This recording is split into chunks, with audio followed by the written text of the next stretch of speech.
بسم اللہ الرحمن الرحیم۔ معزز دوستو، میں صحت کے متعلق آپ سے چند گزارشات کرنا چاہتا ہوں اور اپنے 35 سالہ سٹڈی کے دور میں اور معالجاتی پریکٹس کے دوران جو مجھے مفید نتائج ملے ہیں، جو تجربات حاصل ہوئے ہیں، وہ میں آپ کے سامنے رکھنا چاہتا ہوں۔ تو اس وقت میں آپ کے سامنے رکھ رہا ہوں حافظہ۔ انسان، جس شخص کا حافظہ صحیح ہے وہ شخص زیادہ دیر تک صحت مند رہتا ہے اور ارد گرد کے ماحول کے متعلق وہ آگاہ رہتا ہے، اور جس شخص کا حافظہ کمزور ہو جاتا ہے وہ شخص اپنے ارد گرد کے ماحول کو بھی صحیح طور پر نہیں سمجھ سکتا، اور نہ اس میں قوت فیصلہ رہتی ہے اور نہ وہ معاشرے کے دباؤ کا مقابلہ کر سکتا ہے۔ تو میں نے ایسے مریضوں کو بھی دیکھا ہے کہ گھر میں بیٹھے ہوئے ہیں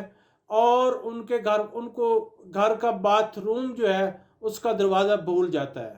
تو یہ ایک نہایت خطرناک صورتحال ہوتی ہے۔ گھروں سے بزرگ باہر نکلتے ہیں اور واپس آنے کا وہ راستہ بھول جاتے ہیں۔ ٹریفک کی آمد و رفت میں خطرات کا سامنا کرنا پڑتا ہے۔ اسی طریقے سے ہمارے بچے بڑی محنت سے پڑھتے ہیں، والدین ان پر محنت کرتے ہیں، پیسہ خرچ کرتے ہیں، لیکن جب مقابلے کے امتحان کی باری آتی ہے تو ان کے حافظے سے چیزیں نکل جاتی ہیں۔ بے شک اس نے مسلسل پڑھا ہو، مسلسل محنت کی ہو، لیکن کیا کریں کہ ایک عضویاتی مجبوری بن جاتی ہے، دماغ میں چیزیں محفوظ نہیں رہتی اور یادداشت کم ہو جاتی ہے، جس وجہ سے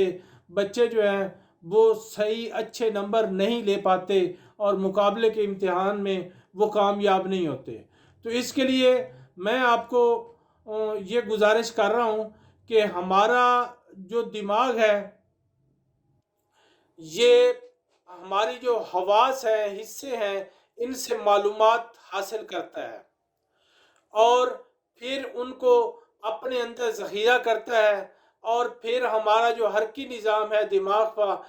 وہ اپنا فیصلہ کرنے کے بعد حرکی نظام کی طرف لوٹا دیتا ہے۔ لیکن بات یہ ہے کہ ہمارا دماغ از خود ایک اہم ترین عضو ہے، اس کی غذا کیا چیز ہے؟ تو اس کی غذا جو ہے وہ گلوکوز ہے، اور اس کی غذا فیٹ ہے،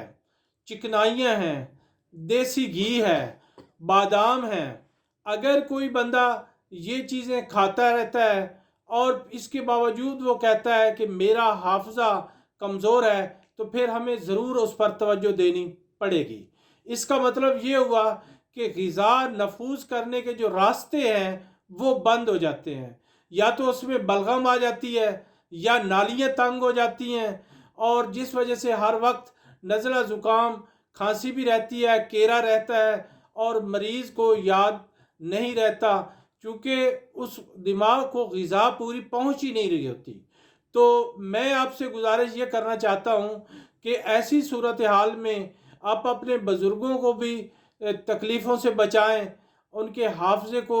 بحال کرنے کی، قائم رکھنے کی کوشش کریں، اور اپنے بچوں کو بھی مقابلے کے امتحان میں پاس ہونے کے لیے ان کی بھی صحت کا خیال رکھیں، اور دفاتر میں کام کرنے والے جو لوگ ہیں ان کو بھی توجہ دینی چاہیے۔ تو اس سلسلے میں میں یہ کہوں گا کہ ہمارے پاس ایک دوائی ہے استخدوس کو پانی میں ابال لیا جائے اور ساتھ اس میں تھوڑے سے سونف شامل کر لیے جائیں، تو یہ دماغ سے رطوبات کو یہ خارج کر دیتا ہے، راستے کھل جاتے ہیں راستے کھل جاتے ہیں، خون کی نالیاں کھل جاتی ہیں، اور دماغ کے پردوں میں جو بلغم جمع ہو چکی ہوتی ہے وہ اس بلغم نکل جاتی ہے۔ اور اسی طریقے سے اگر اس کے ساتھ تھوڑی سی دار چینی شامل کر لی جائے تو دماغ کی تحریکات جو ہیں وہ بہت ہی بہترین ہو جاتی ہیں، انسان کی یادداشت بھی وہ لوٹنے لگ جاتی ہے۔ اور اس سلسلے میں